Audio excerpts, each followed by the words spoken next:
My respects to the President of Argentina, Cristina Fernandez, on this occasion.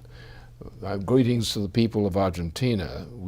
Argentina and I have shared during the past 30 years or so, we've shared many experiences together, memorable, happy generally, and we hope for the future the same. We're now faced with, as a planet, and a people of a planet, with the greatest threat to mankind which probably has ever existed. We are hovering at present, since the murder of the former president of Libya, Muammar Gaddafi, we've been hovering ever since then on the verge of going into new wars, into Libya and into Iran.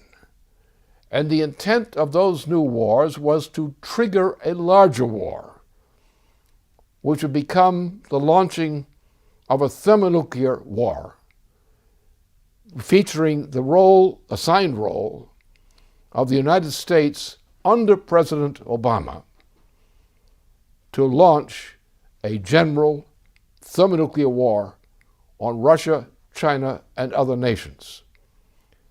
Such a war, as those of you in the know, shall we say, would understand that Russia would respond with thermonuclear response on the first instance of the evidence of such an assault upon it and China similarly, and other nations probably similarly.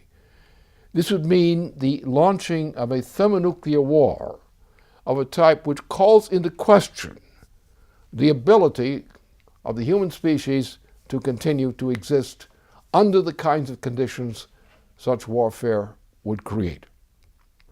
At present, I'm proud to say that leading military figures of the United States and other relevant figures have done their best to postpone this war and to prevent it if possible.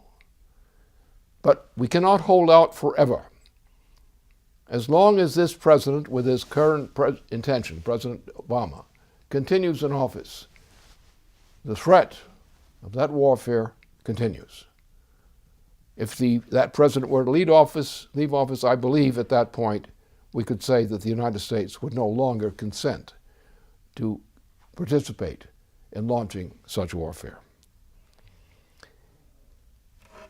On this particular occasion, therefore, we, peoples of various nations, must consider, first of all, preventing the launching of such a war.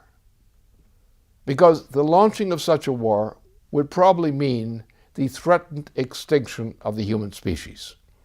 But nonetheless, there are certain people in the world who would rather see the species go extinct than they're losing the power to control it. Inevitably, as I said, the launching of such a war, even the threat of such a war, creates the danger of an extinction of the human species.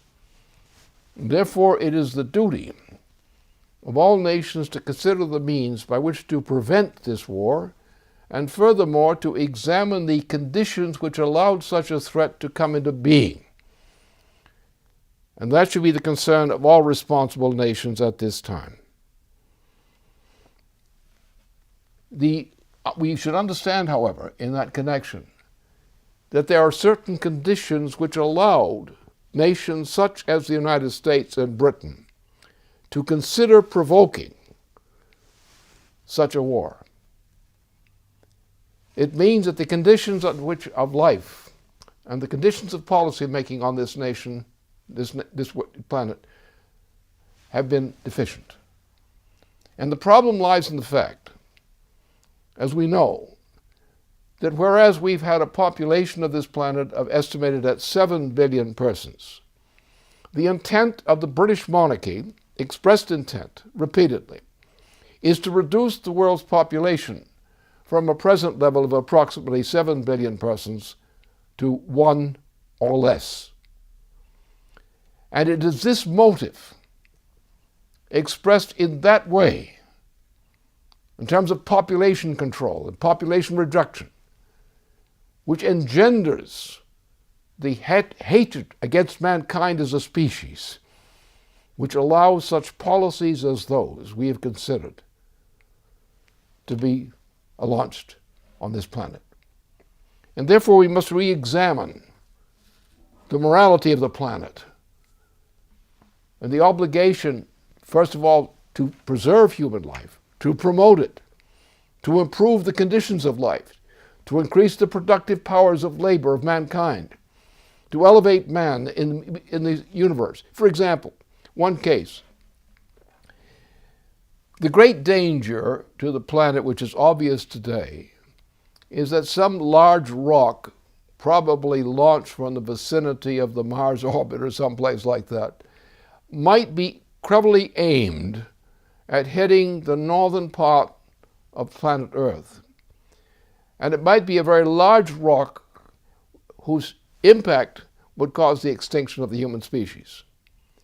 I think that that possibility, and it is a possibility, even a probability, that unless we act now in the domain of space activities to take the actions which can divert such threats to life on Earth, that life on Earth might just disappear all by itself.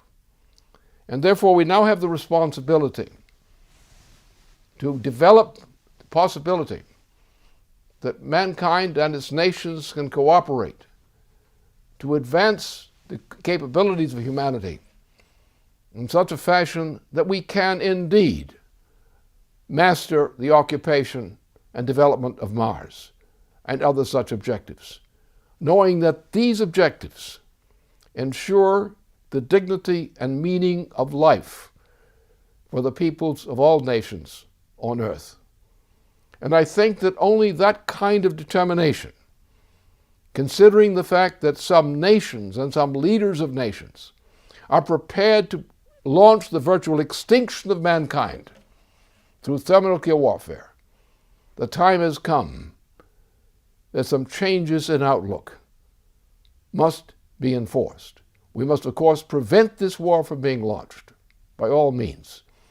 But we must at the same time recognize we cannot continue to defend mankind unless we have the attitude and the morality and the practice to ensure that mankind persists, exists, improves, and rises to higher objectives within the solar system and beyond. Thank you.